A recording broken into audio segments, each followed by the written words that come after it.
বাংলাদেশের অর্থনীতি আসলে কারা চালাচ্ছে, মানে কারা সেই বড় বড় খেলোয়াড় যারা পর্দার আড়ালে থেকে কলকাঠি নাড়ছে?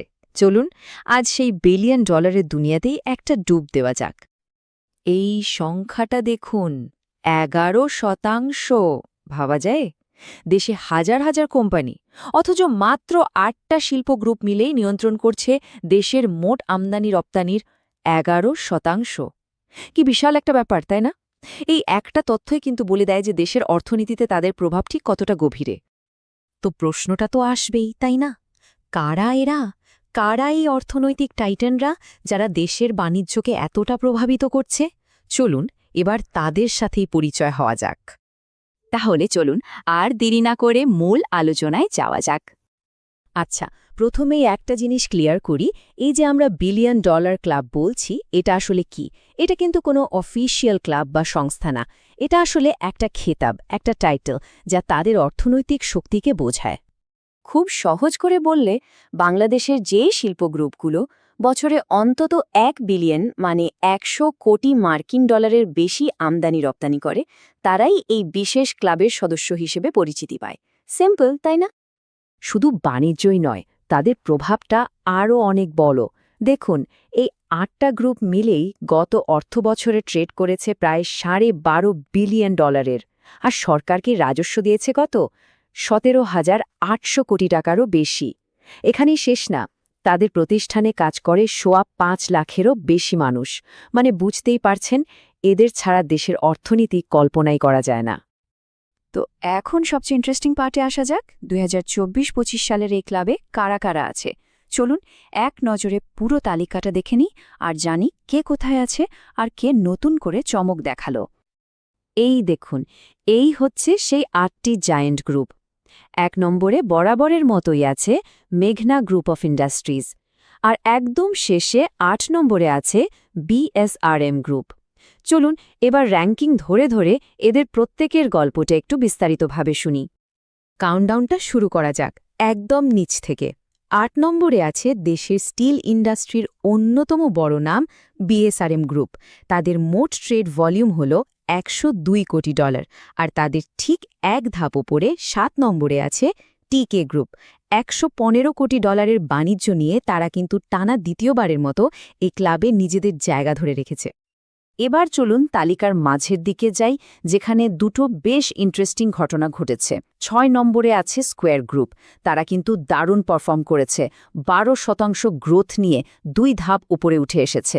আবার অন্যদিকে 5 নম্বরে থাকা সিটি গ্রুপের গল্পটা ঠিক উল্টো।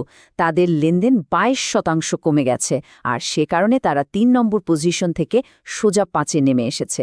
মানে মার্কেট যে কতটা আনপ্রেডিক্টেবল, এটা তারই একটা জলজান্ত প্রমাণ। এই ক্লাবের একটা ইউনিক ব্যাপার আছে, আর সেটা হলো এখানে একজন বিদেশি সদস্যও আছে। 4 নম্বরে থাকা ইয়াংওয়ান কর্পোরেশন, যেটা কিনা দক্ষিণ কোরিয়ার একটা কোম্পানি।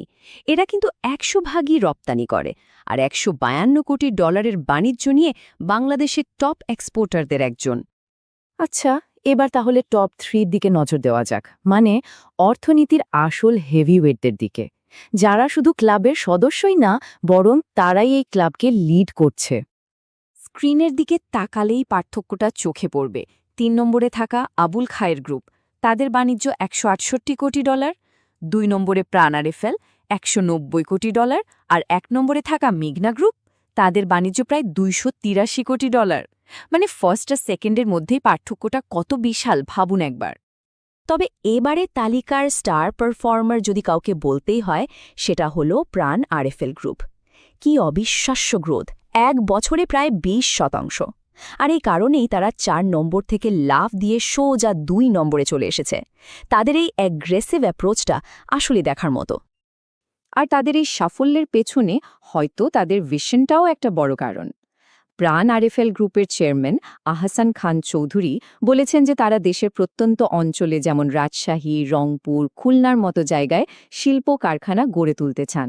মানে তাদের ফোকাসটা শুধু ব্যবসায় না, দেশের সামগ্রিক উন্নয়নেও। এবং 1 নম্বর পজিশনে, সেখানে কোনো চমক নেই, বরাবরের মতোই অবিসংবাদিত নেতা মেঘনা গ্রুপ অফ ইন্ডাস্ট্রিজ বা এমজিআই। $283 কোটি বিশাল বাণিজ্য নিয়ে তারা যে ম্যানুফ্যাকচারিং সেক্টরের রাজা সেটা আবারও প্রমাণ করল। তবে গল্প এখানেই শেষ না। এই তালিকার র্যাঙ্কিংয়ের উত্থান পতনের বাইরেও এবার একটা বড় সড় প্লট টুইস্ট আছে, আর সেটা হলো ক্লাবের একজন হেভিওয়েট সদস্যের অপ্রত্যাশিত বিদায়। আমি বসুন্ধরা গ্রুপের কথা বলছি। গত বছরও তারা $112 কোটি ব্যবসা করে এই ক্লাবের সদস্য ছিল, কিন্তু এবছর তাদের লেনদেন অর্ধেকেরও বেশি কমে গিয়ে দাঁড়িয়েছে মাত্র $51 কোটি। আর এই বিশাল পতনের কারণেই তারা এবার $1 বিলিয়ন ক্লাব থেকে ছিটকে পড়েছে।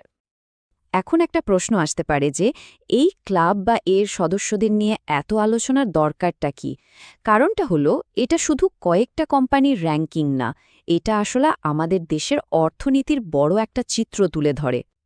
এই বিষয়ে সেন্টার ফর পলিসি ডায়ালগ বা সিপিডির সম্মাননীয় ফেলো ড মোস্তাফিজুর রহমান খুব গুরুত্বপূর্ণ একটা কথা বলেছেন। তিনি বলছেন, এই উদ্যোক্তারা আমদানি নির্ভরতা কমানোর জন্য কারখানা তৈরি করছেন আর ধীরে ধীরে আন্তর্জাতিক বাজারেও নিজেদের জায়গা করে নিচ্ছেন। মানে তারা দেশের শিল্পায়নের ভিত্তিটাকেই আরও শক্ত করছেন। সোজা কথায় এই গ্রুপগুলো দুটো অসাধারণ কাজ করছে। একদিকে ইয়াং ওয়ান, প্রাণ আরএফএল, স্কোয়ারের মতো কোম্পানিগুলো রপ্তানি বাড়িয়ে দেশের জন্য ডলার নিয়ে আসছে, আবার অন্যদিকে বাকিরা দেশেই এমন সব জিনিস তৈরি করছে যা আগে আমাদের আমদানি করতে হতো। এতে দেশের টাকা দেশেই থাকছে। তবে তাদের সামনে চ্যালেঞ্জও কিন্তু কম না। যেমন আমাদের পোর্ট ম্যানেজমেন্ট আরও ভালো করতে হবে, নিরবিচ্ছিন্ন পাওয়ার সাপ্লাই নিশ্চিত করতে হবে। এগুলোই ঠিক করবে ভবিষ্যতে তারা কতটা এগোতে পারবে। তো আজকের আলোচনা থেকে আমরা কি জানলাম? চলুন সবচেয়ে গুরুত্বপূর্ণ পয়েন্টগুলো আরেকবার ঝালিয়ে নিই। এক নজরে দেখলে 2024-25 সালের $1 বিলিয়ন ক্লাবে সদস্য আছে মোট 8টি গ্রুপ। তারা সবাই মিলে দেশের মোট বাণিজ্যের 11% নিয়ন্ত্রণ করছে। এমজিআই মানে মেঘনা গ্রুপ $2.83 বিলিয়ন বাণিজ্য নিয়ে 1 নম্বরেই আছে। এবারের সবচেয়ে বড় চমক প্রাণ আরএফএল, যারা রকেটের গতিতে 2 নম্বরে উঠে এসেছে। আর বড় খবর হল বসুন্ধরা গ্রুপ এবারই তালিকা থেকে বেরিয়ে গেছে। ভিডিওটি শেষ পর্যন্ত দেখার জন্য ধন্যবাদ। মানি মাস্টারপিসের ব্যবসা এবং টাকা পয়সা সম্পর্কিত পরবর্তী গুরুত্বপূর্ণ ভিডিওগুলির জন্য লাইক, মন্তব্য, শেয়ার এবং সাবস্ক্রাইব করতে ভুলবেন না। এই ক্লাব নিয়ে আপনার কি মত কমেন্টে জানাতে পারেন। ভালো থাকবেন।